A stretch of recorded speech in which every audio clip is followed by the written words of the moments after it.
Je trouvais qu'on s'habillait pour pas être tout nu, quoi. Et donc quand j'ai compris que la fonction primitive de la mode, c'était un enjeu émotionnel identitaire, je suis tombé amoureux de la mode, avec du coup toute une dimension... en fait, la mode, c'est un média extraordinaire pour parler de soi.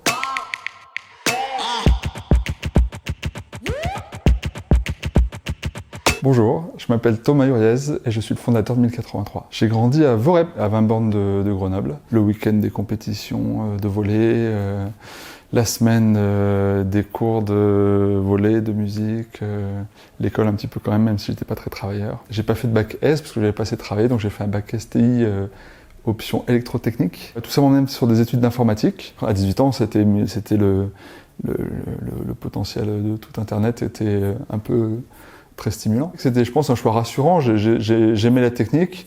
C'est quand même assez fantastique. Mais c'était pas une fin en soi. C'était intéressant comme outil, mais pas suffisamment engagé, investi pour moi, et pas suffisamment humain. En fait, quand on bosse toute la journée devant un ordi, la compagnie des êtres humains, quand même, ça m'est agréable en tout cas. Et puis comme j'ai toujours eu beaucoup de projets, des associations quand j'étais ado, voilà, des projets à tout va, des idées plus ou moins farfelues parfois, mais j'ai toujours été excité comme ça par les projets. Et puis à un moment donné, ça s'est concrétisé un projet entrepreneurial. L'amorce du projet, c'est la maison de mes grands-parents. Cette maison de mes grands-parents, elle est voisine d'une maison qui est celle du cousin de mon grand-père, qui est au bord d'un boulevard. Et dans ce boulevard, il y avait une caserne militaire. En 1999, elle est devenue un centre commercial, Marc Avenue, qui vend plein de vêtements déstockés. Et donc, la maison du cousin de mon grand-père qui se trouve en face, au décès du cousin de mon grand-père, mes parents ont l'idée d'en faire une boutique. Du coup, je me suis dit, je vais essayer de développer une activité. Effectivement, le commerce de mode s'impose, ou c'est une belle opportunité du fait de l'emplacement. Mais sauf que moi, je veux que ça fasse sens pour moi, sinon ça m'intéresse pas. Encore plus que je connais pas la mode. Donc du coup, c'est vraiment loin de mon univers d'informaticien. Je trouvais qu'on s'habillait pour pas être tout nu, quoi. Et donc, quand j'ai compris que la fonction primitive de la mode, c'était un enjeu émotionnel identitaire, je suis tombé amoureux de la mode, avec du coup toute une dimension... en fait, la mode, c'est un média extraordinaire pour parler de soi. Et c'est comme ça que du coup, je me suis embarqué dans l'aventure. De l'extérieur, beaucoup d'amis, ou même mes parents, je pense, pouvaient interpréter le fait de déménager à Romans et d'habiter chez mes grands-parents, puisque ma grand-mère et ma grand-tante étaient encore en vie, donc du coup, j'étais nourri, logé, blanchi par elles. Ça peut paraître comme un retour en arrière, mais moi, je le voyais vraiment comme un chemin d'émancipation. Puisque du coup, je pouvais consacrer tout mon temps à un projet professionnel qui faisait sens pour moi. Certes, ouvrir une boutique de mode éthique en face d'un grand centre commercial de déstockage, ça peut paraître le pot de fer contre le pot de terre. Mais le but, l'ambition, c'est même pas de dépasser le pot de fer, c'est juste de bien faire. Et donc du coup, je me positionne pas en confrontation de ce qu'ils font. Je veux le parasiter. Ça m'intéresse pas du tout de vendre de la mode pour de la mode.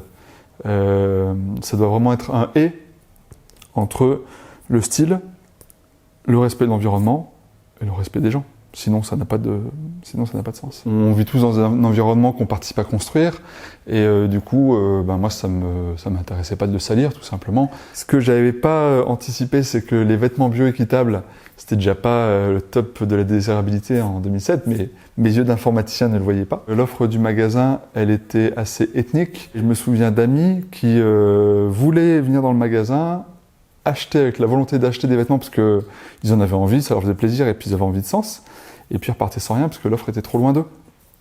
Donc au bout d'un moment, ça fait réfléchir, et puis au bout de quelques années, mes fournisseurs, donc ces marques de mode éthique qui étaient finalement un peu trop ethniques, lorsqu'elles ont connu des difficultés, pour pas fermer mon magasin, j'ai décidé de créer ma propre offre pour remplir mon magasin au fur et à mesure que des marques fermaient. J'ai fait des chaussettes fabriquées au Portugal en coton recyclé, que je vendais dans le magasin sous la marque Ecolo, ECO-LOTS, puisque c'était des lots de chaussettes écologiques et économiques, puisque c'était par lot. Et donc du coup, c'était une expérimentation comme une autre. Et puis est arrivé le moment du jean, où là aussi, je l'ai fait de bon cœur et juste avec l'ambition de remplir mon magasin. Et puis, sauf que ce truc-là a trouvé un écho que j'imaginais pas. Et c'est comme ça que l'aventure 1083 s'est lancée. Ce qui est génial dans le jean, c'est que tout le monde le porte. les hommes, les femmes, les jeunes, les vieux, les catholiques, les musulmans, les riches, les pauvres. C'est vraiment universel. Le fait de dire on va fabriquer des jeans à moins de 1083 km de chez vous, ça aussi, ça trouve son audience avec l'idée de la diagonale sur la poche arrière droite pour faire l'hexagone. Et donc tous ces petits trucs amènent de la résonance au projet. Et je vois autour de moi que ça intéresse plutôt les gens. Mais j'avais dit pour rire, si on dépasse les 1083 précommandes, je vais gagner des sous. Donc je m'achèterai un vélo et je ferai Menton Port Spoder en vélo à la rencontre de mes clients, en dormant chaque nuit chez des clients et en visitant les usines qui sont au bord de la route. Et puis finalement ça s'est produit en 2 mois et demi. Donc du coup l'été d'après, j'ai perdu mon pari contre mes clients, donc j'ai dû le faire. Donc c'était un super souvenir. Après, ce que j'avais pas anticipé, c'est que il y avait 100 km entre chaque étape, ce qui est pas fou en soi, mais le vélo était très lourd. Tous les soirs, on était reçus, accueillis chaleureusement, avec une soirée plutôt longue. Donc du coup, ça a été des courtes nuits, avec des longues journées.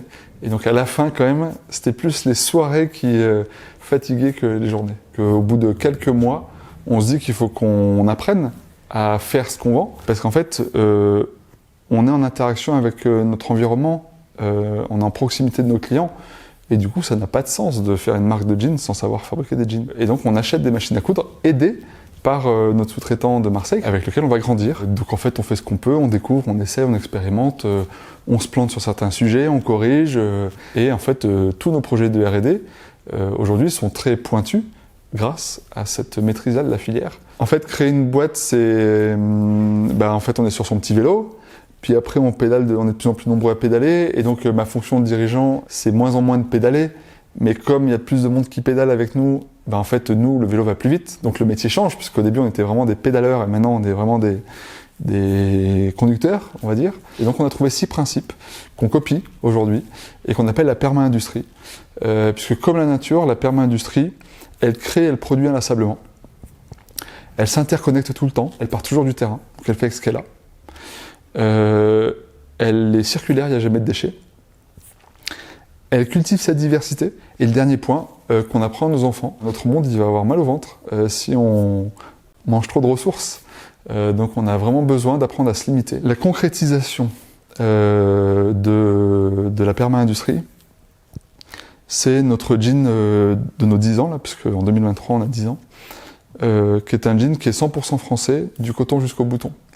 Et donc en fait on est en proximité, on se limite au coton qu'on a pu cultiver et produire en France. Il est rempli d'interconnexions avec les filateurs français, avec les tisseurs français. C'est le premier jean 100% français en coton qui n'ait jamais existé et qui n'a été possible que parce que on a visé une seule chose, la perma-industrie de notre filière. Ce que j'aime dans l'entrepreneuriat, c'est l'aventure, c'est les montagnes russes. Alors parfois c'est très agréable, parfois c'est très difficile. Mais j'ai besoin de ces montagnes russes. Et j'ai pas besoin de savoir où ça arrive en fait. Je sais que c'est cohérent, je sais que tout ce que je fais depuis que je travaille, il y a une logique, un engagement qui ne bouge pas. Par contre, la manière de le concrétiser, de l'incarner, ça, peu importe, et plus c'est différent, plus je vais apprendre des choses, plus je vais rencontrer des gens. Donc la manière de le concrétiser m'importe beaucoup moins que le maintien du cap. Et ça, par contre, ça bougera jamais.